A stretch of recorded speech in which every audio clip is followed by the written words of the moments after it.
Good morning, all of you. This is Subodh Moolchandani, lecturer, Government Polytechnic College, Ajmer. So, आज अपन discuss करेंगे different types of retaining walls. इससे पहले अपन ने part 1 में discuss किया था इंट्रोडक्शन रिटेनिंग वॉल का, इस पे कौन कौन से फोर्सेस एक्ट करते हैं और क्या क्या इसके फैक्टर हैं जो उसको अफेक्ट करते हैं। तो आइए इस डायग्राम से समझते हैं कि रिटेनिंग वॉल्स के क्या कौन से टाइप्स होते हैं।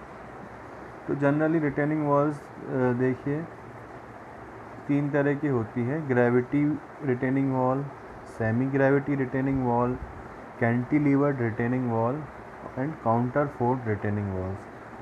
तो ये 4 तरह की रिटेनिंग वॉल्स हैं: ग्रेविटी, सेमी ग्रेविटी, कैंटिलीवर्ड और काउंटर फोर्ट। अब आइए एक एक को अपन समझते हैं।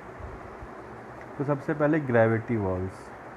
The gravity wall resists the earth pressure exerted by backfill by its own self weight. Gravity wall जो होती है वो जितना भी बैकफिल का लोड होता है वो अपने सेल्फ वेट के कारण उसको रेजिस्ट करती है। मतलब ग्रेविटी वॉल काफ़ी हैवी होती है वेट में, इसका वेट काफ़ी हैवी होता है जिसके कारण से ये अपने पीछे आने वाले सारे बैकफिल को रेजिस्ट करती है। It is usually built in stone masonry and occasionally in plane concrete, provide stability by virtue its own weight and therefore it rather massive in size. इसका साइज काफ़ी बड़ा होता है क्योंकि ये ओन वेट से ही पूरा जो बैकफिल है उसको रेजिस्ट करती है। Plain concrete gravity wall are not use for height exceeding about 3 metre for economic reason.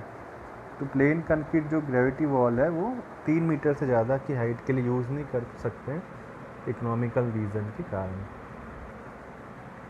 ये देखिए ये आपकी ग्रेविटी वॉल है।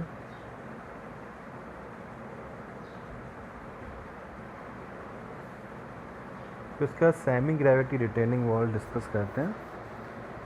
It resist external force by combined action of self weight of soil above footing and the flexural resistance of wall component. अब gravity wall जो थी वो पूरी अपनी वेट से रेजिस्ट कर रही थी। अब ये क्या है, 3 एक्शन काम कर रहे हैं यहाँ पे, एक तो सेल्फ वेट और एक weight of soil above the footing and the flexural resistance of wall component. और जो इसका टेंशन रेजिस्टेंस है, फ्लेक्सुरल रेजिस्टेंस है, वो भी यहाँ पे वर्क कर रहा है। अब इसके अंदर देखिए आप, प्लेन ग्रेविटी में कोई भी रेनफोर्समेंट नहीं है, कोई टेंशन जोन नहीं है, और यहाँ पे रेनफोर्समेंट डाला गया है सेमी ग्रेविटी वॉल में।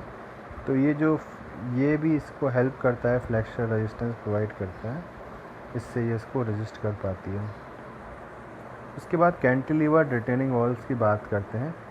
तो कैंटिलीवर रिटेनिंग वॉल्स भी आपकी जो है, ये देख पा रहे हैं आप इसके अंदर, is most common type of retaining structure and is generally economical for height up to about 108 metre. The structure consist of vertical stem and base slab made up of distinct region, heel slab and toe slab. ये cantilever retaining wall है, इसमें एक heal slab होती है, एक टोई slab होती है। यहाँ पे आप देख पा रहे हैं ये इस तरह की होती है कैंटिलीवर रिटेनिंग वॉल। इसके अंदर आपके जो कंपोनेंट्स हैं, एक स्टेम होती है, बेस है, ठीक है, हील स्लैब जो है आपकी, ये हील स्लैब कहलाएगी, टोई स्लैब। हील और टोई 2 कंसेप्ट हैं यहाँ पे। तो जो बैक साइड होती है उसको अपन हील कहते हैं और जो फ्रंट होती है वो टोई कहलाती है। तो ये टोई है और ये हील है, तो ये हील स्लैब हो गई, ये टोई स्लैब हो गई। तो ये 3 कंपोनेंट है इसके, stem, heel slab and toe slab. उसके बाद कैंटिलीवर में आती है टी कैंटिलीवर। यह आप देख पा रहे हैं कंप्लीट टी है, टी सेक्शन जो आपने टी बीम पढ़ी होगी, सेम उसी की तरह इसका डिज़ाइन होता है। ये टी कैंटिलीवर बीम कहलाती है। ये एल कैंटिलीवर है, इसमें एक साइड ही एल है, इस तरह से आप देख पा रहे हैं। उसके बाद आती है counterfort retaining wall. For large heights in the cantilever retaining wall the bending moment develop in stem, heel slab and toe slab become very large and require large thickness. The bending moment can be constituted by introducing transverse support called counter force. अब ये cantilever wall ही है, इसके अंदर जो है एक supports आपने extra introduce कर दिए, ट्रांसवर्स सपोर्ट, जिनको अपन काउंटर फोर्स कहते हैं। तो ये काउंटर फोर्स हैं आपके ये आपकी सेम हील स्लैब और ये टोई स्लैब, ये स्टेम। इस तरह से काउंटर फोर्ट हैं, ये आप देख पा रहे हैं।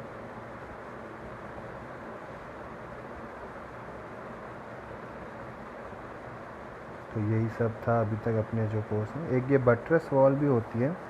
It is similar to counterfort wall except the transfer stem support called buttress are located in front side of interconnecting stem with the toe slab. अब उसमें क्या था, काउंटरफोर्ट में तो हील स्लैब के साथ सपोर्ट्स थे और यहाँ पे फ्रंट साइड में टोई स्लैब के साथ सपोर्ट है, मतलब पीछे की तरफ ना होके ये आगे की तरफ सपोर्ट्स हैं, ट्रांसफर सपोर्ट्स, इसलिए इसको बटरेस वॉल कहते हैं। थैंक यू फ्रेंड्स, ये थे अपने different types of retaining wall.